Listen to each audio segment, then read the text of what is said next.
एक लेसी सुहाग सुल्तान का, सोई सुहागिन सोबात सिर उठाए के, करसी बीच सयन, करसी बीच सयन।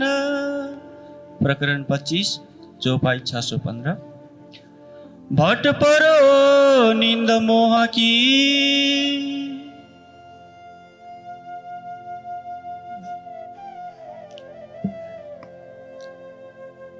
अक्षराती तामधरी ने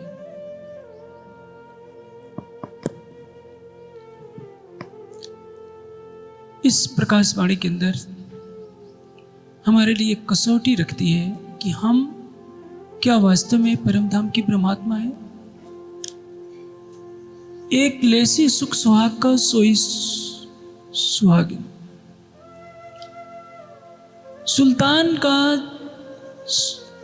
सुल्तान के सुहाग का सुख लेने का जिसको अवसर प्राप्त हो गया वही ब्रह्मात्मा है, शेष नहीं।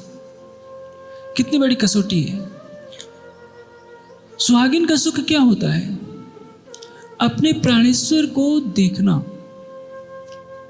किसी भी बहन से पूछिए क्या तुम्हारा विवाह हो गया है, कहेगी कि हाँ। पूछा जाएगा उनका नाम क्या है, कह दे कि मैं नहीं जानती। वो कैसे हैं, क्या तुमने देखा है, कहा कि नहीं जानती, मैंने कभी देखा ही नहीं। क्या तुमने कभी बातें की हैं, चुप्पी रहने के सिवा कोई साधन नहीं, तो क्या कोई कहेगा तुम झूठ बोल रही हो। हमारा दिल वाणी को पढ़ता है। वाणी की हम अच्छी व्याख्या कर सकते हैं, लेकिन अंतः चक्षु हमारे बंद हैं। हमने अंतः चक्षुओं से जिसकी वाणी की हम व्याख्या कर रहे हैं उसको कभी देखा नहीं, उससे प्रेम की बातें नहीं की और उसकी बातों को सुना नहीं, तो हम यथार्थ में सुंदर साथ कहलाने के क्या अधिकारी है। ये बहुत कठोर बातें हैं लेकिन सच है। तभी तो वाणी में बार बार कहा, रो नैनो दीदार कर, रो जुबां हक सो बोल, रो कानो बातें सुने, यही पढ़ रो अर्ज का खो। मेरी इस कठोर बात से कोई सुंदर साथ आहत ना हो तो क्या हम सुंदर साथ कहलाने के अधिकारी हैं? नहीं है। हैं आप, लेकिन आपसे ये आशा की जाती है कि आप इस तन के छूटने से पहले राज्य को अवश्य देखें। देखना शब्द नहीं कह रहा हूं, अवश्य देखना आपका नैतिक अधिकार है। यदि आप नहीं करते हैं तो आपको गुनाह लगेगा। ये प्रकरण चल रहा है सुहाग, ये कातनी का प्रकरण। कातनी का तात्पर्य क्या है? जैसे सूत काता जाता है। सूत काटने में क्या चाहिए? एक तकला चाहिए और रुई चाहिए। रुई और तकले के मेल से सूत काता जाता है। सूत काटना प्रेम का सूत काटना। तकला है इल्म, रुई है ईमान। इल्म और ईमान के मेल से प्रेम का सूत काटना है। आइया कातन वालियां, सबने तो इस प्रकरण को बहुत अच्छी तरह से गाया है, हम जानते भी हैं। सुंदर साथ को इस प्रकरण में रुचि आती है। तो यहाँ सांसारिक दृष्टि से जो रुई काटी जाती है यह प्रसंग नहीं है, प्रेम रूपी सूत काटने का प्रसंग है। इंद्रावती जी की आत्मा हम सब सुंदर साथ को जागरूक करने के लिए एक बहुत बड़ी शर्त लगा रखी है कि यदि आप सुहागिन कहलाना चाहती हो तो निश्चित है अपने प्रीतम का सुख लेना पड़ेगा। वो सुख क्या है कि इस निद्रा के ब्रह्मांड में हमें अपने आराध्य को, अपने सर्वेश्वर को, अपने प्राण वल्लभ को देखना ही होगा। संसार के हर ग्रंथ ने उस प्रीतम को पाने की बात कही है। मैंने कल भी प्रातःकाल की चर्चा में कहा था कि सामवेद का पहला मंत्र उससे शुरू होता है कि हे परमात्मा मेरे हृदय मंदिर में आ जा। वेदांत कहता है कि हृदय गुहा में ब्रह्म का दर्शन होता है। वेद कहते हैं कि परम गुहा में ब्रह्म का दर्शन होता है। और हम सुंदर साथ कहते हैं कि यदि राज्य को देख लिया तो शरीर छूट जाएगा, इसलिए चितवनी न करो। राज्य को देखा ही नहीं जा सकता। 5 बार चरणामृत, 5 बार तारतम का पाठ कर लो, चरणामृत प्रसाद दे लो। इस भूल भुलैया में सुंदर साथ फंसा हुआ है। सोई सुहागिन धाम में जो करसी इतरोसन, इतरोसन का तात्पर्य क्या है? हमारा हृदय भी तारतम ज्ञान के प्रकाश से प्रकाशित हो जाए।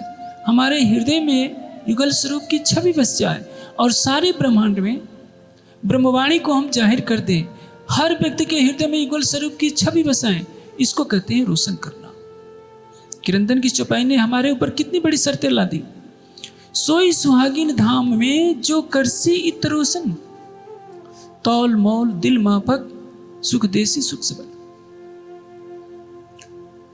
जो परम धाम की जो ब्रह्मात्मा कहलाने का यहाँ दावा करती है, उसको अपने हृदय को रोशन करना होगा और संसार को तारतम्य ज्ञान के प्रकाश से रोशन करना होगा, तब वो कह सकती है कि मैं परम धाम की ब्रह्मात्मा हूं।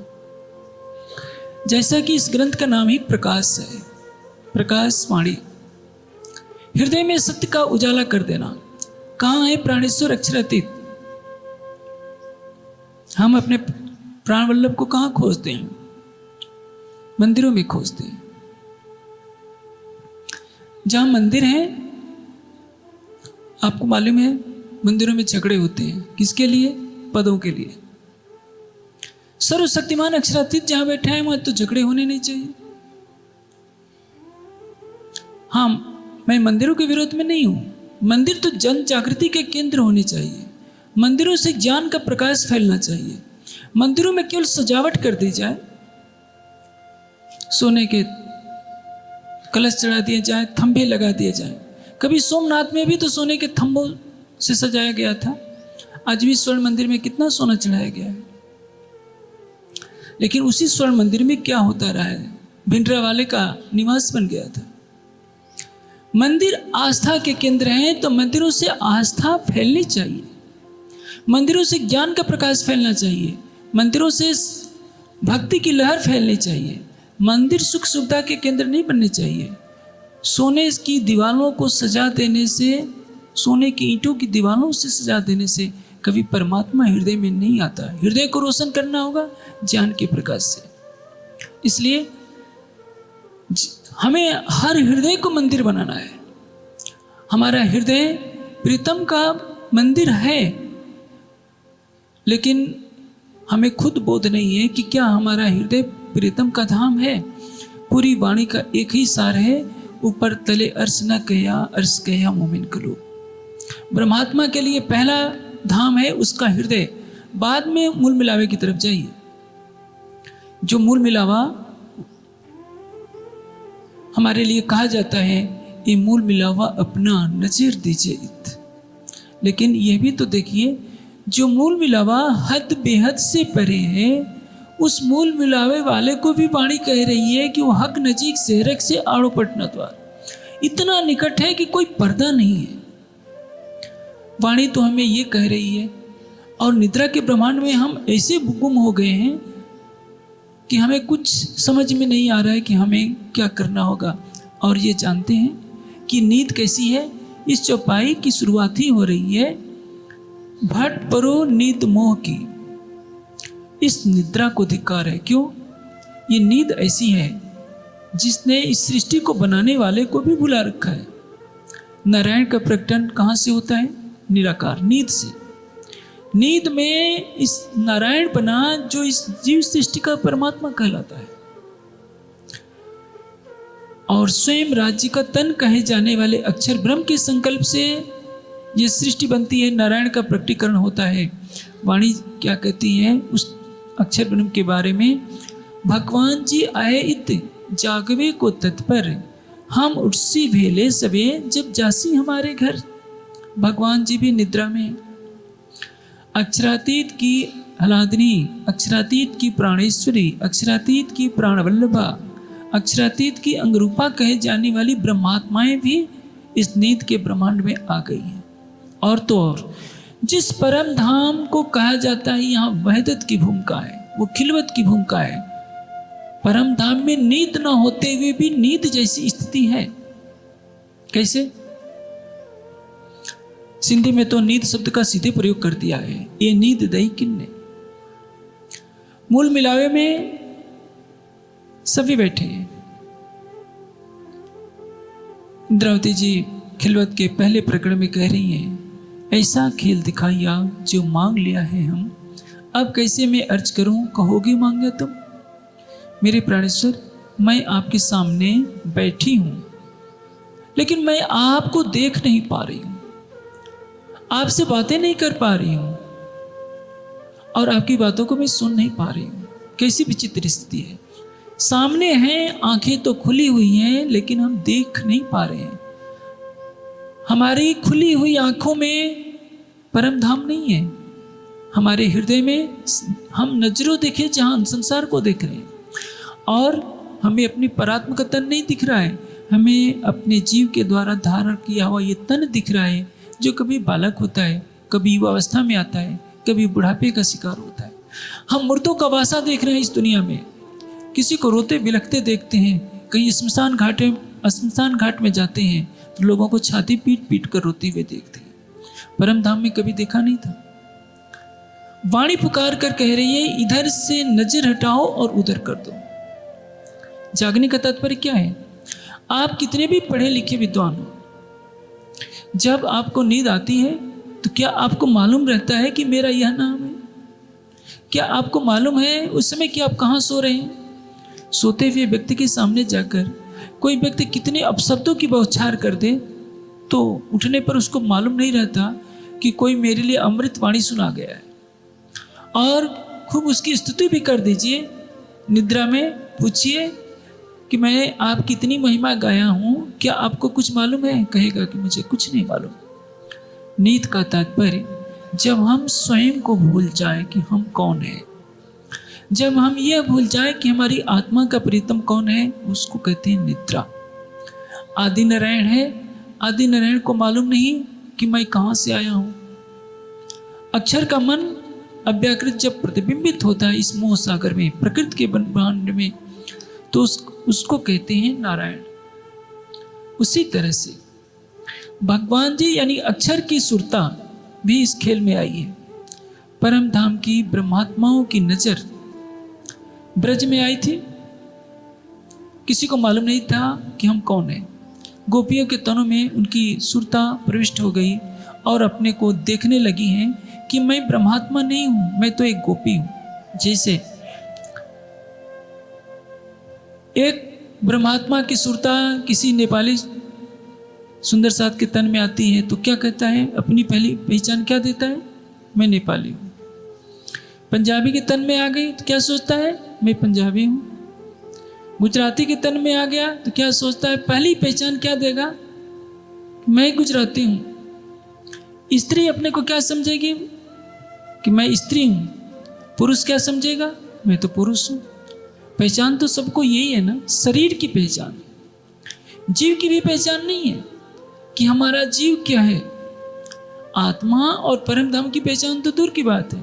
और सबसे बड़ी हंसी की बात क्या है? हम कितनी भी वाणी पढ़ लेते हैं, व्यवहार में तो हमारा नहीं आता कि न हम गुजराती हैं, न पंजाबी हैं, न नेपाली हैं, न यूपी के हैं। न हम जाति के बंधनों को तोड़ पाते हैं, न शरीर के रिश्तों के बंधनों को तोड़ पाते हैं, न गरीब और अमीर के रिश्तों को तोड़ पाते हैं। हम केवल वाणी को कहते भर रहेंगे चौपाइयों को याद कर, फिर भी हम नींद में कहे जाएंगे। जागृति क्या? जागृति का तात्पर्य है, जैसे एक बार बचपन में जिस स्वामी जी से मैंने 18 साल की अवस्था में योग विद्या सीखी थी, मैंने उनसे पूछा मरने के बाद कैसा लगता है। उन्होंने कहा जैसे दूर से देखने पर लगता है कि ये शरीर था, मैं अलग हूँ। मैंने पूछा कि आपको क्या मालूम है? कहा कि हाँ, एक बार मेरे मन में आया तो मैंने अपने जीव को शरीर से बाहर निकाल लिया।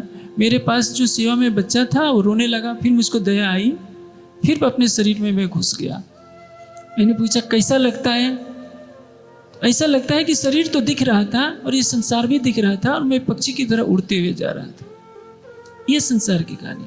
लेकिन जब तक हमारा जीव इस पुतले में बंधा है, हम इस पुतले को ही अपना स्वरूप मानते हैं। यह हमारा स्वरूप नहीं है। अस्थि मांस का ये पुतला जो अन्न जल से पोषित होता है, पंचभूतों का पुतला है, ये तो धारण किया गया है। इससे भी परे हमारा सूक्ष्म शरीर है। सूक्ष्म शरीर से भी परे हमारा कारण शरीर से भी कारण शरीर है। कारण शरीर से भी परे हमारा जीव है। जीव से भी परे हमारी आत्मा है और आत्मा से भी परे हमारी परात्म का तन है। परात्म का तन तो यहाँ नहीं है, लेकिन हमारी आत्मा परात्म का ही श्रृंगार लेकर के बैठी हुई है, जिसको किसी सूक्ष्मदर्शी से नहीं देखा जा सकता। इलेक्ट्रॉन को देखा जा सकता है, प्रोटॉन को देखा जा सकता है, हिंग हो सकता है मनुष्य अपनी बुद्धि से सूक्ष्मतम कण हिंग्स बोसोन को भी देख ले, लेकिन मन चित्त बुद्धि अहंकार को देखने की सामर्थ्य न मनुष्य में कभी हुई है न कभी हो सकेगी। जीव को किसी यंत्र की सहायता से नहीं देखा जा सकता, समाधि अवस्था में ही देखा जा सकता है। तो आत्मा को दुनिया क्या देखेगी? ये तो इन आंखों से हम देखते हैं संसार को। कुछ घंटे जग कर काम कर लेते हैं, कुछ घंटे सो लेते हैं, तो कहते हैं कि हम जगे ही तो हुए हैं। कोई अपनी बुद्धि बल से कहता है कि मुझे विवेक हो गया है, लेकिन सच ये है, जिसने अपनी आत्मा को नहीं देखा, जिसने अपनी परात्मा को नहीं देखा, जिसने युगल स्वरूप को नख से सिक तक नहीं देखा, वो निद्रा में ही है। जागने का तात्पर्य यह नहीं है कि हमने 5-6 चौपाई याद कर ली, गले में लकड़ी की माला डाल ली तो हम कह रहे हैं कि हम जागृत हो गए। जागने का तात्पर्य यह है कि हमने इस नश्वर संसार से पीठ दे दिया। ये संसार है ही नहीं, न था, न है और न कभी रहेगा। मेरे कहने का मतलब, ये जो स्वप्नमयी जगत दिख रहा है, वेदांत की भाषा में ये कहा जाता है, जो शाश्वत सत्य है वही रहता है। यह जगत कुछ समय के लिए बना है, पहले यह नहीं था और बाद में भी यह नहीं रहेगा, फिर बन जाएगा कुछ समय के लिए, फिर अदृश्य हो जाएगा। जैसे स्वप्न के दृश्य चलते रहते हैं, वैसे ही जगत भी बनता रहता है और लय को प्राप्त होता रहता है। परम सत्य कौन है? एक अद्वैत। और हम उस अद्वैत रूपी महासागर के अर्धांगिनी, हमने इस मिट्टी के पुतले को अपना रूप मान रखा है। हमें अच्छा भोजन मिल जाता है, हमारी इंद्रियों को कहते हैं कि मजा आ गया, आज कितना हमें आनंद आया। कहीं रूखा सूखा मिल गया, कभी भूख लगी तो क्या कहते हैं, आज मैं बहुत दुखी हूँ, आज तो मुझे खाना ही नहीं मिला। किसको नहीं मिला? इस मिट्टी के हड्डी मांस के पुतले को। आप कौन हैं? आप सच्चिदानंद परब्रह्म की हिलाद नहीं सकती है। आप उनको प्राणेश्वर कहते हैं तो वो आपको प्राणेश्वरी कहते हैं। आप उनको प्राणवल्लभ कहते हैं तो आपको वो प्राणवल्लभा कहते हैं। और आपने अपनी स्थिति दुनिया के जीवों जैसी बना रखी है। इसलिए धामधनी ने महामती जी के तन से हमारे लिए कसौटी रख दी है कि एक लेसी सुख सुहाग का सोई सुल्तान का सोई सुहागिन। वही परमात्मा अपने को कहलाए जो अपने धामधनी का सुख ले। तन के रहते रहते परम धाम में तो सभी ले लेंगे। हमारे समाज में एक आलस्य की हवा चल गई है कि चितवनी करने की क्या जरूरत है, परम धाम चलेंगे तो देख लेंगे। कौन सी बहादुरी होगी? परम धाम में तो जो नहीं करेगा वो भी देखेगा, क्योंकि वहां तो वहदत है। बहादुरी ये कि यहां रहते रहते देखना। इंद्रावती जी ने हमसे में क्या कहा? जो लो आपा नाखियां आंख मिची त्यारे तूने आवे शर्म। जिसको शर्म न आए इसको क्या कहते हैं? बेशर्म। इंद्रावती जी की यही पुकार है, मेरे आराध्य आपके विरह में सब तन विरह खाया गल गया लोहो मांस। मेरे शरीर का रक्त सूख गया है, मांस गल गया है, विरह ने मेरे शरीर को खा डाला है। रोम रोम सूली सुकम खंड खंड खांडाधार पूछ प्याद दुख तुन को जो तेरी विरहनी नार। मैं आपकी अर्धांगिनी तड़प रही हूं, और क्या जब मेरा शरीर छूट जाएगा तब आपको शर्म आएगी? किसने अधिकार से बोला है? अपने प्रेम का अधिकार जताती हुई इंद्रावती की आत्मा कहती है, जेम नचूं तेम नाचो रे माला आवियो छे इंद्रावती ने हाथ। कल खटरुति की चर्चा होगी, प्रसंग आएगा, जैसे मैं नचाऊंगी वैसे ही आपको नाचना पड़ेगा। इस अधिकार से कौन सोचता है? हमने तो एक डरने कांपने की नीति बना रखी है। देवी देवताओं के मंदिर में जैसे जाते हैं डरते कांपते, पता नहीं हमारा कुछ अनिष्ट न कर दे। हमें अक्षरातीत से प्रेम नहीं है। एक भाई की दीवार खड़ी कर रखी है। जिससे प्रेम होता है उसे डरने की कभी आवश्यकता नहीं होती है, क्योंकि वो हमसे अलग होता नहीं है। अद्वैत में भय कहाँ? भय तो वहाँ होता है यदि हम चोरी करें, कोई पाप करें तो हमें भय खाना चाहिए। जो हमारा सर्वस्व है और हमको वो अपना सर्वस्व मानता है, उससे हम डरते हैं। जैसे कल्पना कीजिए, मैं यहाँ बैठा हूँ, आप मेरी चर्चा सुन रहे हैं। यदि मेरे शरीर से जीव निकल जाए तो क्या करेंगे? आप गड्ढा खोदकर दबा देंगे। मेरी आत्मा शरीर से निकले नहीं तो शरीर का महत्व तो क्या है? आप क्या कहलाते हैं? ब्रह्मात्मा, परब्रह्म की आत्मा। तो परब्रह्म के लिए जब मेरे लिए एक जीव या आत्मा का इतना महत्व होता है कि शरीर से निकल जाने के बाद शरीर को दफना दिया जाता है, जला दिया जाता है, तो ब्रह्मात्मा की कीमत कितनी है? आपके बिना तो वहां की लीला भी ठप पड़ी है। सिंधी में यही बात इंद्रावती जी हंसी करते हुए कह रही है कि राज जी, लगता है हमको तो विरह थोड़ा है, हमसे ज्यादा विरह तो आपको है। परम धाम में वैसे विरह नहीं होता, लेकिन इंद्रावती जी के कहने का ऐसे क्या है? आप चाहकर भी परम धाम से बाहर हमारे तनों को कर नहीं सकते। हम यहां पर आपको देख नहीं पा रहे हैं, परम धाम में भी देख नहीं पा रहे हैं, क्योंकि यहां पर हमारे हृदय में नींद का प्रवेश है। आप यहां भी हमको देख रहे हो, परम धाम में भी हमको देख रहे हो, ताकि हमारी अंगनाएं कभी भी हमसे जुदा ना हो जाए। ये प्रेम की भाषा है। जितना अक्षरातीत के हृदय में प्रेम है, हमें भी तो कदम बढ़ाना होगा। इसलिए प्रकाश हिंदुस्तानी के इस प्रकरण में इंद्रावती जी की आत्मा उस नीत को फटकार रही है।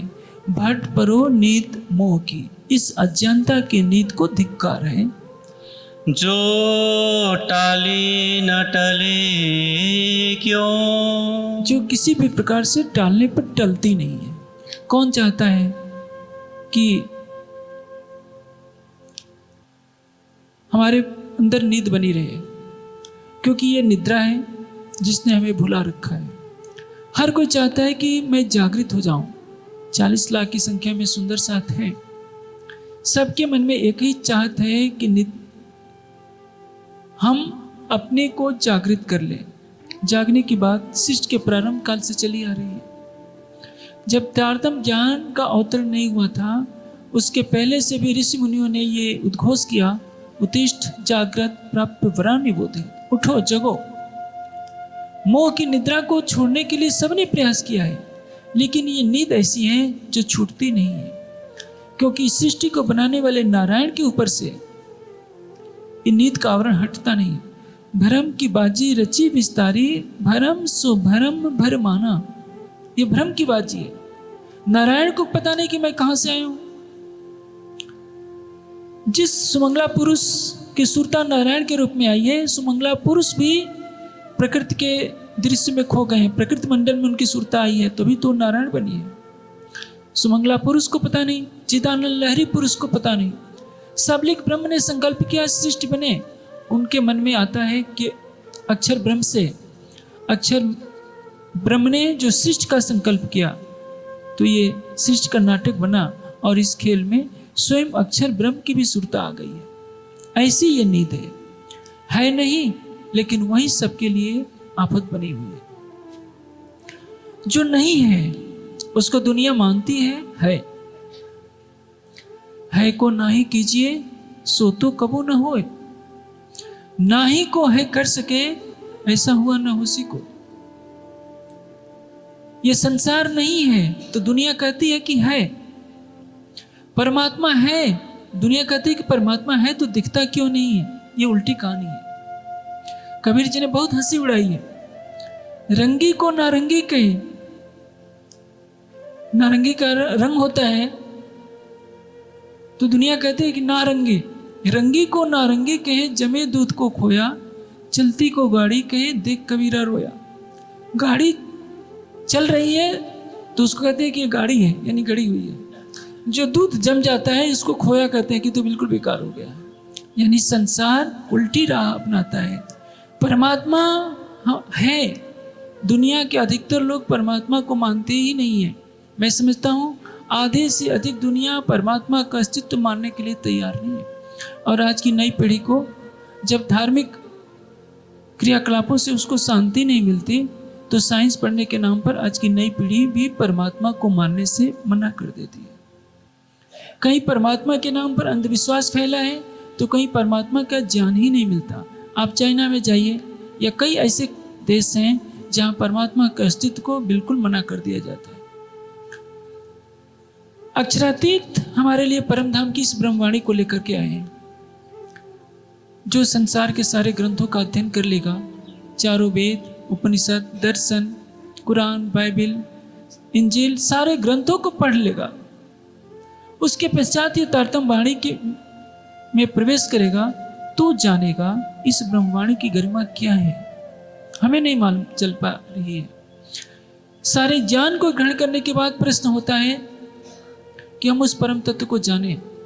आज तारतम वाणी ने यह तो बता दिया है कि हमारा प्रीतम कौन है, हद और बेहद से परे परम धाम में है, और वही हमारी आत्मा के धाम हृदय में विराजमान है। इतना सब कुछ जानते हुए भी हमारे हृदय से मोह का आवरण क्यों नहीं जाता है?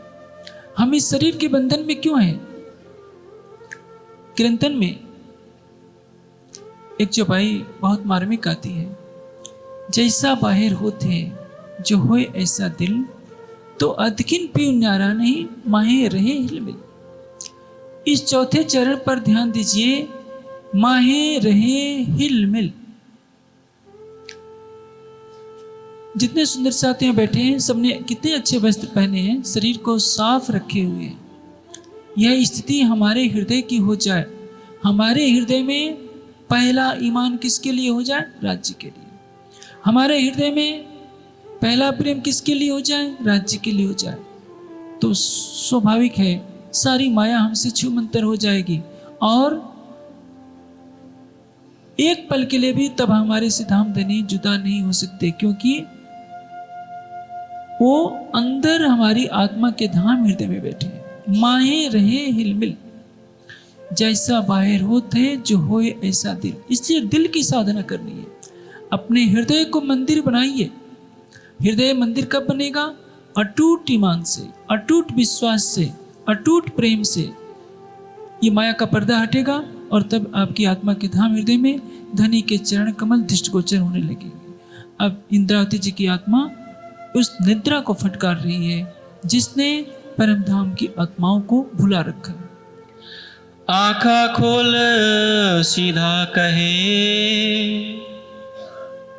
प्रीतम क्या कर रहे हैं? आँखा खोल सीधा कहे। हमारी आत्मिक दृष्टि को उन्होंने खोल रखा है और सीधे शब्दों में बता रहे हैं कि मैं कौन हूं और तुम कौन। जैसे सागर में एक चौपाई आती है, मुंह पकड़ तालुरू के देत कायम सुख संकुल। राज्य धाम धनी परम धाम की इस ब्रह्मवाणी को किसी न किसी रूप में हमारी आत्मा के धाम हृदय में उड़ल रहे हैं। आंखें खुलने का तात्पर्य क्या है? इसी प्रकाश में एक प्रकरण आता है, आंखा खोल तो आप अपनी देख धनी श्री धाम, ले खुशवास याद कर बांध गोली प्रेम काम। ले खुशवास याद कर, तू परम धाम की सुगंध ले, अपने प्राणेश्वर को याद कर। किस तरह से? बांध गोली प्रेम काम। प्रेम की चाहत की भावना से हमें अक्षरातीत का प्रेम चाहिए, अक्षरातीत की सानिध्यता चाहिए, अक्षरातीत के हृदय में हमारा प्रवेश हो और हमारे हृदय के सिंहासन पर अक्षरातीत के चरण कमल पड़े। इसलिए खिलवत में भी आंखें खोलने की बात कही गई है। बोलचाल में एक मुहावरा होता है जिसको जैसे कोई किसी पर दबाव देकर कहता है तो क्या कहता है? आंखें खोलकर ये बात सुन लो। आंखें खोलना यानी जागरूक होकर के। एक तो होता है आंखें बंद करके किसी की बात को सुनना, यानी असावधानी से सुनना। उसी तरह से हम सजग होकर के ब्रह्मवाणी को सुने। इंद्रावती जी की आत्मा के लिए ये बात केवल नहीं कही गई है, हम सब सुंदर साथ के लिए कि हमारे अंतक चक्षु खुल जाए, बाहर के चक्षु तो सबके खुले होते हैं, कोई बड़ी बात नहीं होती है, लेकिन अंतः चक्षुओं को खोलकर हमें अपने देखना है कि अब तक हमने क्या उपलब्धि की है। क्या हमने शेर भर सूत काटा? फिर वली त्यों की त्यों। फिर बलि त्यों की त्यों। राजी क्या कर रहे हैं? हमारी आंखें खोलकर तारतम्य ज्ञान का प्रकाश डालना चाह रहे हैं। फिर लेकिन थोड़ी सी देर हम देखते हैं, फिर बलि त्यों की त्यों, फिर वैसी ही स्थिति बन जाती है। जैसे मैं एक दृष्टांत देता हूँ, आपको बात समझ में आ जाएगी यह बात क्या है। माताएं बहनें बच्चों को सवेरे उठाती हैं। यदि बच्चे ने रात को बहुत गरिष्ठ भोजन खा लिया है, गरिष्ठ भोजन का अर्थ समझते हैं, आजकल फास्ट फूड का सेवन शहरों में बहुत होता है, उसमें उत्तेजक पदार्थ डाले जाते हैं, गरम मसाले डाले जाते हैं, खाने पर तो नींद आएगी। बच्चा गहरी निद्रा में सोया हुआ है, माँ उसको उठाती है कि उठो विद्यालय जाना है। नींद में बोलता है कि माँ मैं उठा हूँ, फिर सो जाता है। माँ थोड़ी देर के बाद आती है, बोलती है कि मैं उठा कर गई, तू अभी सोया हुआ है। कहता है कि उठाई तो हूँ। थोड़ी देर के बाद उठ करके बैठ जाता है। उसको डर होता है कि कई बार माँ आ चुकी है, कहीं चाटा न पड़ जाए। बार बार जगाने पर भी उठना नहीं चाहता। उठा दीजिए तो कभी खड़ा रहेगा। हो सकता है इतनी गहरी निद्रा हो जाए कि खड़े खड़े बच्चे गिर भी जाते हैं। डर है, नहीं उठेगा तो मार पड़नी है। खड़ा है तो गिरने की स्थिति में क्यों? अंदर नींद का जोर है। यदि अंदर में नींद न हो, एक इशारे मात्र से वो उठ करके खड़ा हो जाएगा। वही स्थिति हमारी है। हम नींद में वाणी पढ़ रहे हैं, नींद में सब कुछ कर रहे हैं। सिंधी में एक बात आई है, आपका इल्म हमारे दिल तक पहुंचा है, हमारी आत्मा तक नहीं पहुंचा। किस प्रकार से? हमारे साथ दो दिल जुड़े हुए हैं, एक जीव का दिल है, एक आत्मा का दिल है। जब हम वाणी का चिंतन करते हैं तो हमारा जीव का दिल इसमें संलग्न होता है, आत्मा का दिल संलग्न नहीं होता है। जितने सुंदर साथ है, वाणी पढ़कर चौपाइयां याद कर लेते हैं तो हमारी आत्मा का दिल याद नहीं कर रहा है, जीव का दिल याद कर रहा है। आत्मा के दिल की क्रियाशीलता केवल चितवनी में होती है। कैसे? जो हमारा जीव का दिल है इस संसार का है, जो हमारी आत्मा का दिल है वो परम धाम का है। अरस्तन दिल में ए दिल, दिल अंतर पटकछ ना है। अरस्तन दिल में ए दिल, पर आत्म के तन में जो हमारा दिल है उस दिल का प्रतिबिंब है ये दिल। अरस्तन दिल में ए दिल, दिल अंतर पटकछ ना। दोनों दिलों में कोई अंतर नहीं रहेगा। जब आत्मा के धाम हृदय में युगल स्वरूप की छवि बस जाएगी तो तब आत्म पर आत्म के रहे न कुछ अंतर आए। एक विचारधारा हमारे समाज में चल पड़ी है कि हमारी परात्म का दिल वाणी के सारे ज्ञान को ग्रहण करता जा रहा है। परात्म के दिल को ग्रहण करने का सारा अधिकार है, लेकिन अभी जो लीला चल रही है वो केवल आत्मा के दिल से संबंधित है, परात्म के दिल से नहीं।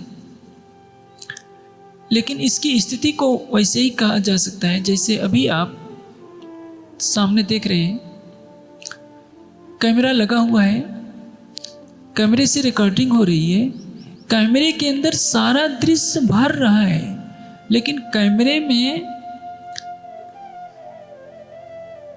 जो दृश्य भरा जा रहा है जब उसको दिखाया जाएगा, हाँ रिकॉर्डिंग करने वाला तो देख लेता है कि क्या क्या दृश्य को मैंने रिकॉर्ड किया।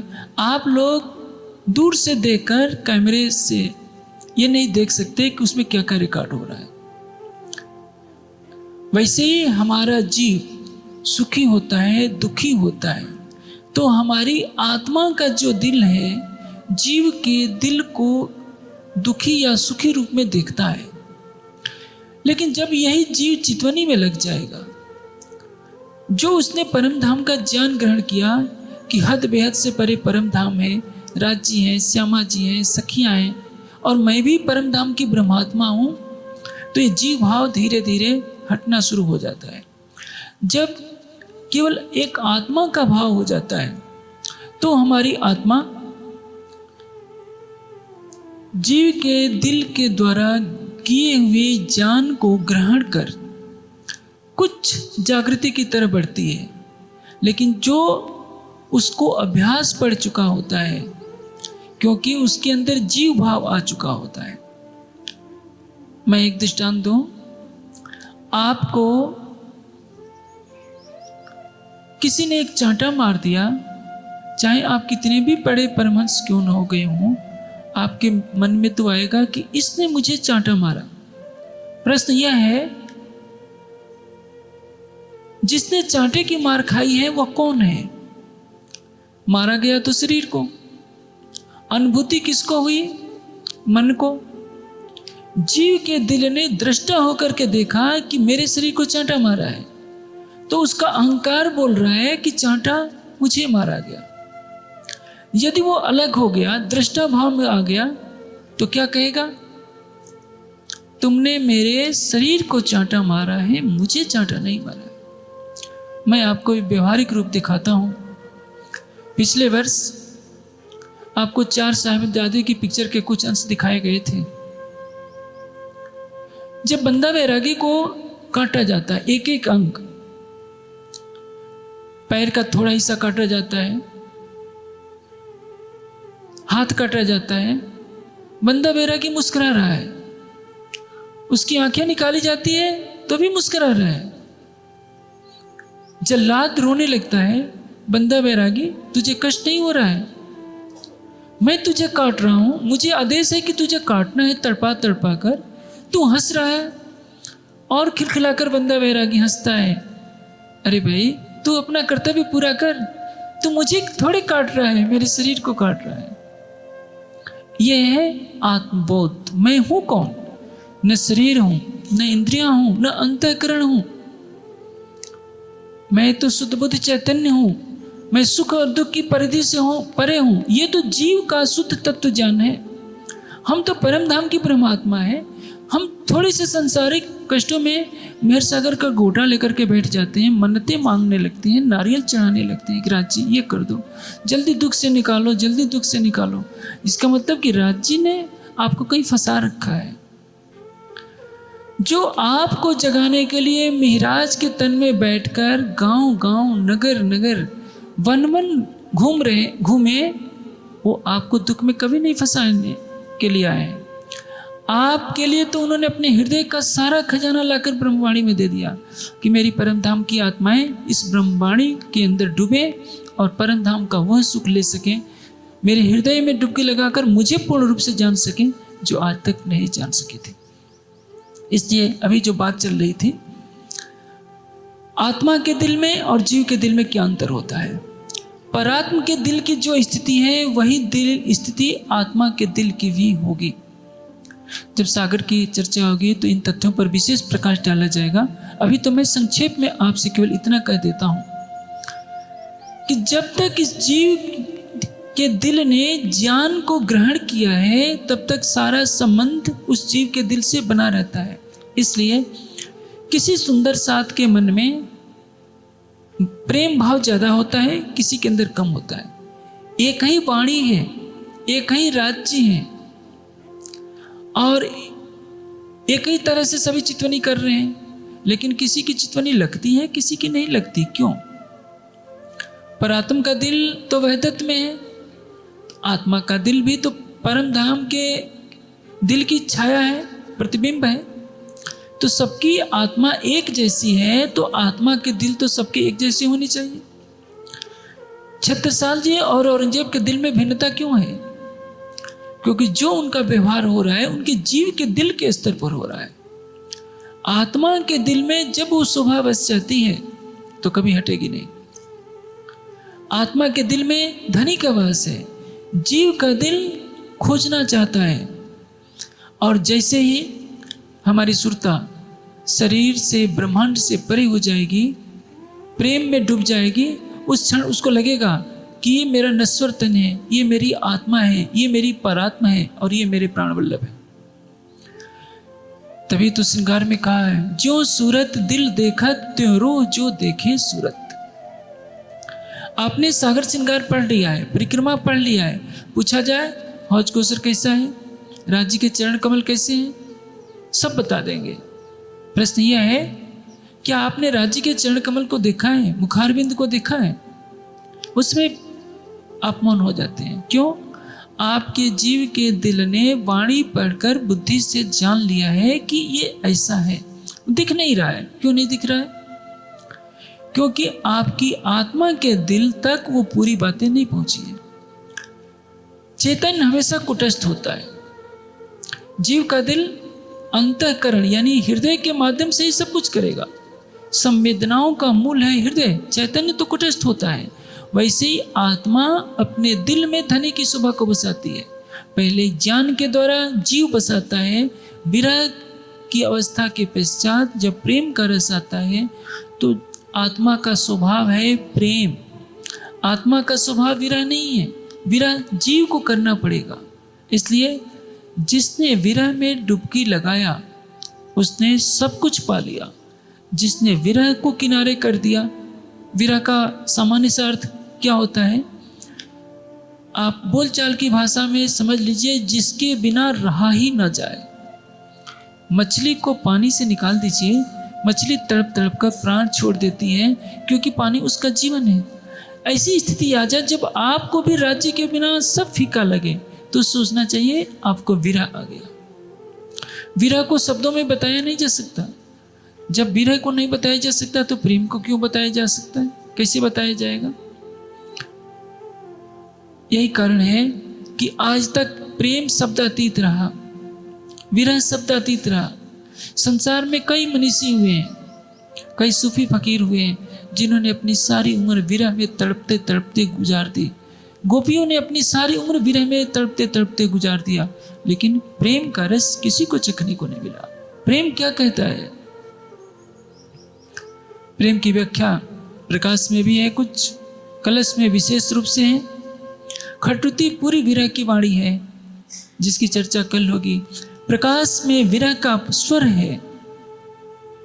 इंद्रावती जी की आत्मा के धाम हृदय में जब अक्षरातीत विराजमान हो जाते हैं और जब उन्हें पता चलता है कि जिन श्री देवचंद जी को मैं सदगुरु रूप में मानती रही, जिनको मैं देखना चाहती थी, वह तो उनके धाम हृदय में बसते थे, लेकिन मैं उनकी पहचान नहीं कर पाई। साहेब चले बतन को कह के बहतक बोतक बोल। प्रायश्चित के यही स्वर उभरते हैं इंद्रावती जी के द्वारा, और यह हमारे लिए सिखापन है। प्रकाश की वाणी में जो कुछ कहा गया है, इसलिए कहा गया है कि आने वाले सुंदर साथ सावचेत हो जाए कि जो भूल हमसे हुई है उसको वो न दोहराए। जैसे आजकल हमारे समाज में क्या कहा जाता है, सतगुरु धनी श्री देवचंद जी को 14 साल भागवत सुनने से राज्य का दर्शन हुआ, इसलिए हम भागवत की कथा करते हैं।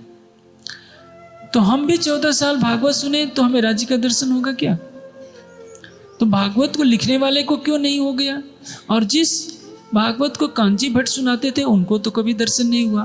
तो आज तारतम वाणी का प्रकाश आने के बाद भागवत के किस्से कहानियां सुनाने से किसको दर्शन होने वाला है? भागवत नीति का ग्रंथ है, इसलिए भागवत जो सुनते हैं, जो सुनाते हैं, उनको परम धाम का बोध नहीं हो सकता। ये परम धाम की ब्रह्मवाणी आई है जिसमें नीति को फटकार लगाई जा रही है कि इस नीति ने परम धाम की आत्माओं को भुला दिया। यह नीति है हमारे और धनी के बीच में पर्दा बनी हुई है। हमारी नज़र दुनिया के जीवों पर पड़ गई है और ये जीव जो सृष्टि के प्रारंभ से ही विषय सुखों को सब कुछ माने बैठा है, सर्वेश्वर को नहीं जानता, अपनी आराध्य को नहीं जानता। तारतम वाणी का प्रकाश मिल गया है, वो कुछ समय के लिए मानता है कि राज्य मेरे धाम धनी है। इंद्रावती जी की आत्मा कहती है मेरे जीव सुहागी रे, तू क्यों न करे पीयूषों पहचान। जीव, तू तो सुहागिन होने का दावा कर रहा है, तू अब माया का जीव होते हुए भी कह रहा है कि मेरे प्रीतम कौन है? अक्षरातीत, नारायण नहीं। मैंने नवधा भक्ति से किनारा कर लिया है। मेरा आराध्य कौन है? अक्षरातीत। जब तू सुहागिन बन रहा है तो इस माया की निद्रा को तो तू छोड़ दे। और इस प्रकरण में क्या होता है, सूत काटने का भाव लेकर के जो परम धाम की आत्माएं आई हैं कि इस माया में चलकर हमें सूत काटना है, वो क्या करती है? इंद्रावती जी की आत्मा कहती है कि राज्य, आप हर ब्रह्मात्मा के लिए शेर भर सूत काटने के लिए कहते हैं, तो मैं 1.25 शेर सूत काट कर दिखाऊंगी। इतना हमारे अंदर दृढ़ संकल्प होना चाहिए। राज्य कहते हैं, तुम एक बार मुझे पुकारो तो मैं 10 बार तुमको याद करूंगा। हमारा संकल्प होना चाहिए कि यदि ऐसा राज्य करते हैं, तुम एक बार नहीं, हम 100 बार क्यों न पुकारें। हमेशा संकल्प ऊंचा रखिए। जब तक आप ऊंचा संकल्प नहीं रखेंगे तो आप कभी भी महान नहीं बन पाएंगे, आगे नहीं बढ़ेंगे। अपने अंदर से हीन भावना को हटा दीजिए। यदि आप यह भावना लेंगे कि मैं तो माया की नींद में हूं, इसको पार नहीं कर सकता, तो आप कभी पार नहीं कर पाएंगे। कई बार यह दृष्टांत दिया जाता है, शेरपा तेन सिंह जिसने माउंट एवरेस्ट पर सबसे पहले झंडा लहराया था, कई बार असफल हो गया। कहता है कि माउंट एवरेस्ट यह न समझ ले कि मैं तुम पर चढ़ नहीं पाऊंगा, चढ़ करके दिखाऊंगा। और एक दिन वो चढ़ता है, लहराता है अपना झंडा। हम तो कुछ दिन चितवनी करते हैं, असफल हो जाते हैं। दृढ़ विश्वास रखिए, हमारा प्रीतम हमारा है। हमारे और धनी के बीच में यह माया की नीति करेगी क्या? इसी तन के रहते रहते मुझे अक्षरातीत को पाना है, पाना ही नहीं, अवश्य पाना है। जब तक आपका दृढ़ संकल्प नहीं होगा, जब तक आपको अटूट आस्था और विश्वास नहीं होगा, तब तक सफलता नहीं मिलने वाली है।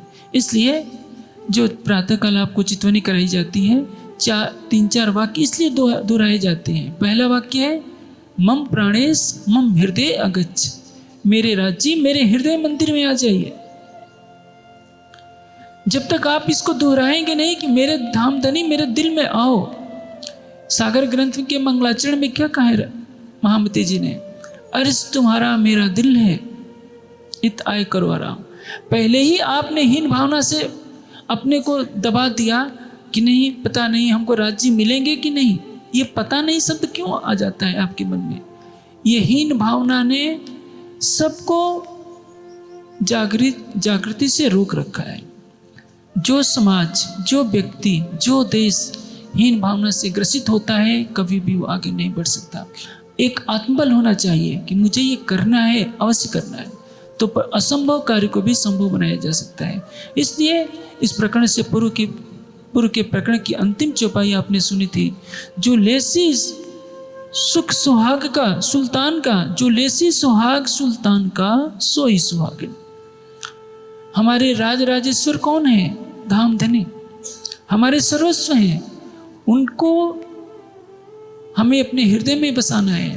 हम सुहागिन तब कहलाएंगे जब हम अपने सुहाग का सुख लेंगे, उनसे बातें करेंगे, उनका जी भर कर दीदार करेंगे, अपनी बात भी कहने का अधिकार रखेंगे। दास भक्ति से नहीं होगा। नवधा भक्ति में फंसे रहेंगे, सारी उम्र गुजर जाएगी। इसलिए इंद्रावती जी की आत्मा ने कहा है कि अब हमें अपनी आंखें खोलनी होगी। एक तकला भानिताओं में, खेल ऐसा चल रहा है, एक तकला भाने ताव में।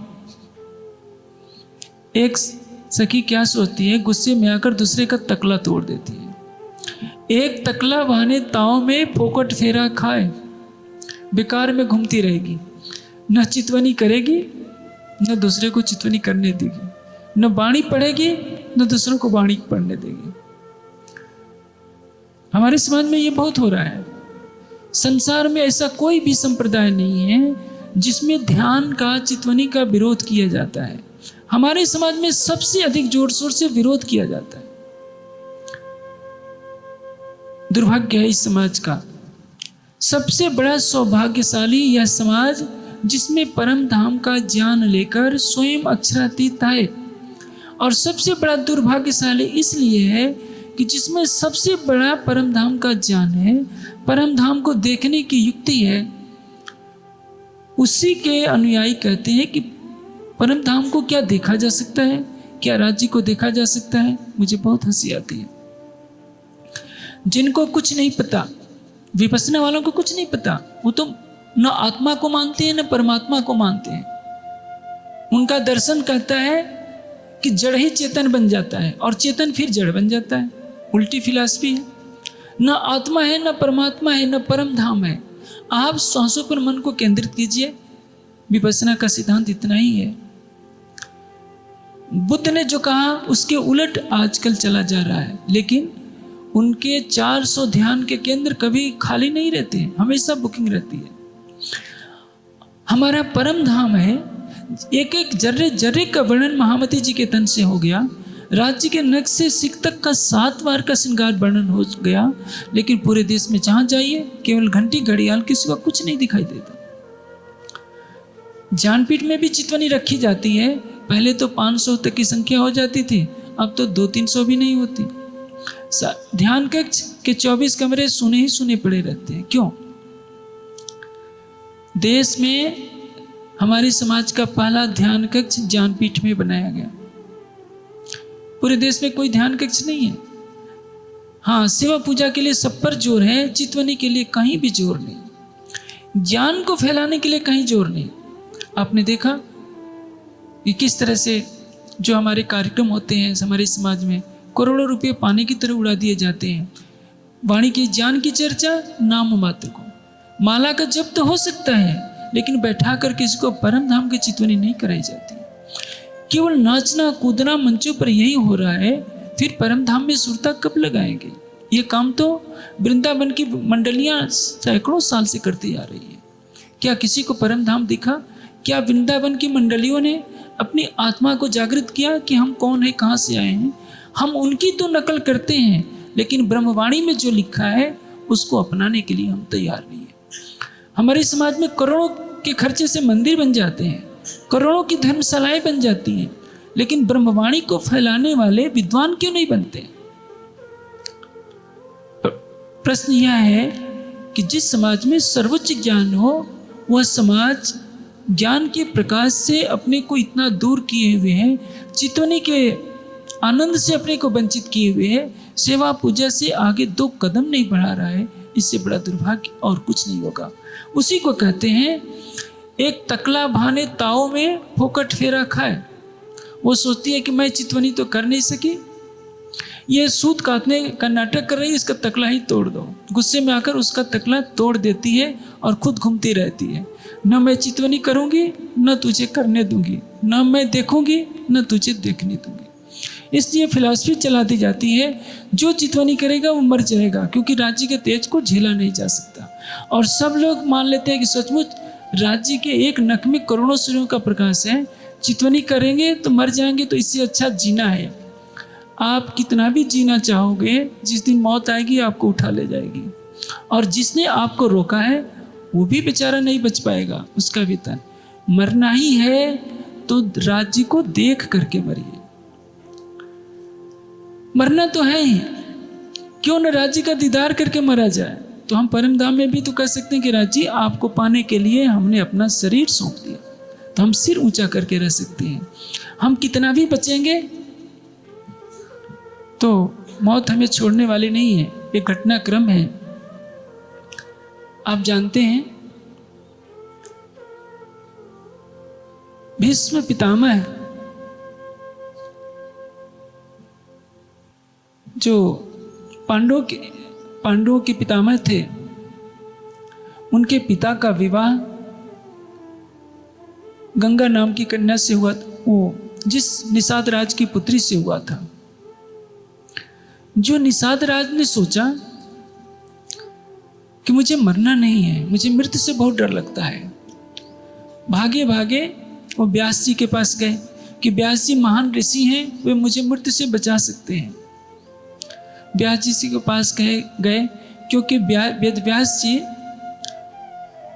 एक संसारिक रिश्ते से मत्स्योदरी के पुत्र लगते हैं, क्योंकि पराशर से व्यास जी का जन्म होता है। पराशर ऋषि ने उस निषाद राज की कन्या से गांधर्व विवाह किया था नदी में, नौका पर ही, और व्यास जी की उत्पत्ति हुई थी। उसी कन्या से शांतनु का विवाह होता है। उस रिश्ते को निभाने के लिए कि मेरी माँ के ये पिता हैं, यानी नाना, निषाद राज व्यास जी के नाना लगते हैं। निषाद राज कहे कि देखो दोते, तुम तो ऋषि मुनि हो, मैं तो साधारण व्यक्ति हूँ, तुम अपने योग बल से मुझे जिंदा रख सकते हो, तो मैं चाहता हूँ कि मैं कभी मरूँ ही नहीं। व्यास जी ने कहा कि नाना जी, मैं पूरा प्रयास करूँगा। निषाद राज की बात को व्यास जी ने काल देवता के सामने रखा, मृत्यु के सामने रखा। मृत्यु ने कहा कि ऋषिवर, मैं आपकी बात का उल्लंघन नहीं कर सकती, मैं इनको नहीं उठाऊंगी, लेकिन मैं क्या करूं? काल देवता का मेरे ऊपर आदेश है कि इनको उठाना है। काल देवता के पास व्यास जी गए और मृत्यु भी साथ गई। काल देवता ने कहा कि आपके आग्रह को मैं भी नहीं ठुकरा सकता, लेकिन मैं क्या करूं? ऊपर से आदेश है कि निषाद राज जी का अब समय पूरा होने वाला है, इनको मैं उठाऊं, कैसे हो सकता है? फिर उन्होंने कहा कि ब्रह्मा जी के पास चला जाए, यदि ब्रह्मा जी कह देंगे तो मैं इनको मृत्यु से रहित कर सकता हूँ। सब मिलकर के ब्रह्मा जी गए।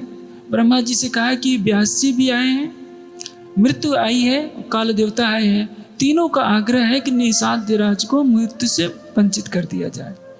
ब्रह्मा जी मुस्कुराए कि मुझे मालूम था कि निषाद राज को मरने से डर लगता है, इसलिए मैंने ऐसा नियम बनाया था कि जब तक व्यास जी, काल देवता और मृत्यु तीनों और निषाद राज इकट्ठे नहीं होंगे मेरे पास, तब तक इनकी मृत्यु नहीं होगी। ये जानबूझ करके सब इकट्ठे होकर आए, तो मैं क्या करूं? परिणाम क्या हुआ? निषाद राज को मरना पड़ा। आपके शरीर की भी मृत्यु होगी, इसलिए आप क्यों डरते हैं किसी के बहकावे में? किस चितवनी करेंगे तो भाव सिंह की तरह शरीर छूट जाएगा? नहीं, निद्रा को दूर करना ही पड़ेगा। 100 वर्षों के दीर्घ जीवन की अपेक्षा, दीर्घ जीवन और अकर्मण्यता से भरे जीवन की अपेक्षा एक दिन का दृढ़ पुरुषार्थ का, प्रियतम के प्रेम का जीवन अच्छा है। आज तक चितवनी करने से किसी की मृत्यु नहीं हुई है। वाणी के चिंतन करने से आपको कुछ भी क्षति नहीं होगी, लेकिन यदि आप चितवनी नहीं करते हैं, वाणी का चिंतन नहीं करते हैं, भटकाव में आपका हृदय भटका करेगा। जो ऐसा करते हैं उनको क्या कहा गया है? एक तकला भाने ताव में फोकट फेरा खाए, व्यर्थ में घूमते रहते हैं। आपने देखा ना, हमारी 2 पुरियों में बड़े बड़े कार्यक्रम हुए, क्या हुआ? किसी को यह संदेश नहीं दिया गया प्राणनाथ कौन है। 400 साल उनकी स्मृति में मनाया जा रहा है, 400 साल वाला कार्यक्रम। परम धाम की कोई बात नहीं की जा रही है। अक्षरातीत प्राणनाथ कहते किसको हैं, कोई बता नहीं रहा है। आत्म जागृति के लिए करना क्या है, कुछ नहीं किया जा रहा है। फिल्मी धुनों पर वो प्रवाही लोगों से भजन गवाए जा रहे हैं, जिनको मालूम भी नहीं कि राज्य क्या है, अक्षरातीत क्या है या परम धाम क्या है। केवल नाचना और कूदना ही तो हो रहा है। जितने करोड़ों रुपए पानी में बहाए गए, और भविष्य में भी मैं सोचता हूँ दिल्ली में भी बहा दिया जाएगा। परिणाम क्या होगा? उतने में तो एक विश्वविद्यालय तैयार हो जाए, और उससे न जाने कितने विद्वान तैयार हो सकते हैं। सबको परम धाम का संदेश दिया जा सकता है, सबको चितवनी में डुबोया जा सकता है। इसलिए कहा है, एक तकला भाने ताव में फोकट फेरा खाए, झगड़ा लगावे आप में। और वो क्या करती है? झगड़ा लगाती है। परम धाम की आत्माओं का प्रेम उसको सहन नहीं है। आप जानते हैं तारतम का विवाद क्यों खड़ा किया जाता है? ये जानबूझ करके कि समाज कभी एक ना रह सके। जो समाज के अग्रगण्य चाहें तो एक दिन नहीं लगेगा सारे समाज के इकट्ठा होने में, लेकिन यदि झगड़ा ही ना हो तो फिर खेल का रस क्या हो। इसलिए झगड़ा तो चलता ही रहेगा, क्योंकि परम धाम में कभी झगड़ा करने को मिला नहीं था। और सच बात यह है कि परम धाम की ब्रह्मात्मा न झगड़ा लगाएगी और न झगड़ा करेगी। उसको तो कभी इस संसार की तरफ देखना भी नहीं है, लेकिन उस पर हंसी होनी है। जो न वो वाणी पढ़ेगी न चितवनी करेगी। वाणी कहती है, जो झगड़ा लगावे आप में ताय होशी बड़ो पछताप, वो जाने कोई न देखे पर धनी देखे आप साक्षात। राज्य सब कुछ देख रहे हैं। हम जो विवाद खड़ा करते हैं, हमारे हर कार्य पर राज्य की नजर है। हम सोचते हैं भला राज्य तो मंदिर में बैठे हैं, वो क्या देख रहे हैं। यही तो हमारी भूल है। जो हमारे दिल में बसता है, जो अक्षरातीत, उससे हम क्या नजर छिपा सकते हैं। मंदिर के अक्षरातीत को तो हमने बनाया है ना। आप मेरे कहने का आशय समझ गए। हम करोड़पति हैं, हम मंदिर बनाकर खड़ा कर देंगे, वाणी छपवा कर वहाँ पधरा देंगे, कह देंगे कि ये राज्य है। राज्य की वाणी है, ज्ञानमय स्वरूप है, लेकिन जो परम धाम वाला अक्षरातीत है वो तो हमारी आत्मा के हृदय में बसता है। यदि हम झोपड़ी में भी रहेंगे, हमारे हृदय में प्रेम रहेगा तो परम धाम वाला हमारे हृदय धाम में दिखाई देने लगेगा। यदि हमारे हृदय में प्रेम नहीं है, ईमान नहीं है, सोने की ईंटों से हम मंदिर बना लेंगे, हीरे मोतियों की झालरों से उसको सजा लेंगे, हमारे हृदय में राग द्वेष घृणा के विकार भरे रहेंगे, तो भी राज्य हमें दर्शन देने वाले नहीं है। इसलिए सबसे बड़ा मंदिर आपका हृदय है। अर्ज तुम्हारा मेरा दिल है, इत आए करो आराम। हृदय रस जुबाए, उसके हृदय में न तो प्रेम का रस होता है, न उसकी जीवा में रस होता है। याद रखिए, झगड़ा होता नहीं है, झगड़ा कराया जाता है। कहीं भी देश में दंगा अपने आप नहीं होता, दंगे तो कराए जाते हैं। तारतम का विवाद कोई विवाद नहीं है, तारतम का विवाद पैदा किया जाता है ताकि समाज में कभी एकता ना रह सके। इसलिए, और समाज क्यों लड़ता है कि उसमें ज्ञान का प्रकाश नहीं है। समाज में ज्ञान फैल जाएगा तो ये सारे विवाद समाप्त हो जाएंगे। प्रेम लक्षणा भक्ति की धारा बहेगी, उस प्रेम लक्षणा भक्ति में डूबकर सभी अखंड आनंद में डूब जाएंगे, कभी विवाद नहीं होगा। आज तो हम क्षेत्रवाद की लड़ाई लड़ रहे हैं। एक शहर में भी कई विभाग, कई वर्ग बन जाते हैं। एक आश्रम में, एक मंदिर में कई वर्ग बन जाते हैं। गुटबंदियों का दौर चल पड़ता है। कोई किसी को फूटी आंखों से नहीं देखना चाहता। ये भूल जाते हैं कि सभी तनों में एक ही तो परम धाम की आत्मा है। हम वहाँ के हैं। इस संसार में आकर हमने इस मिट्टी के तन को धारण किया है, तो क्या हम रहने वाले तो सभी परम धाम के हैं। हम सबके धनी एक हैं। यदि यह बात सबके अंदर बस जाए तो सारे झगड़े समाप्त हो जाएंगे। आप निज नाम श्री जी कहिए या निज नाम श्री कृष्ण जी कहिए, लक्ष्य तो एक अक्षरातीत है। लेकिन आप निज नाम श्री कृष्ण जी को छोड़कर निज नाम श्री जी क्यों कह रहे हैं? इसके लिए हम आपसे घृणा करते हैं, तो इस विचारधारा को तो कोई अस्तित्व ही नहीं है। ये सब कुछ अंधकार की आंधी चल रही है, अज्ञानता की है, निद्रा की, केवल वाणी का प्रकाश न होने से। इस संबंध में तारतम वाणी का यही कथन है, एक झगड़ा लगावे आप में फोकट फेरा खाए, यानी व्यर्थ में घूमती रहती है। ये कहानी है जागने की। माया की नींद ने हर ब्रह्मात्मा को यहाँ भटका रखा है। मेरा समय पूरा होता है। कल खटरुति की चर्चा होगी और अभी रात्रि का कार्यक्रम चलेगा। मैं इस सब सुंदर साथ से यही आग्रह करूंगा, रात से लेकर क़यामत नमा तक की चर्चा इस 14 दिवसीय कार्यक्रम में होगी। सब सुंदर साथ वाणी के रस में डूबे, चितवनी के रस में डूबे।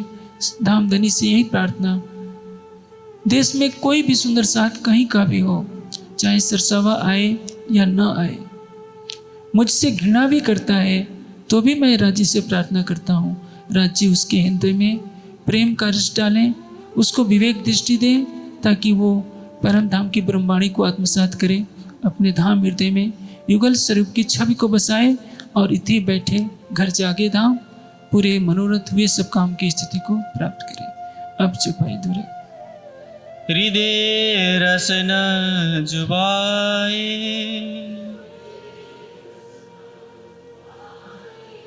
एक तकला भाने ताव में, एक तकला भाने छाँव में, फोकट फेरा खाए। फोकट फेरा खाए।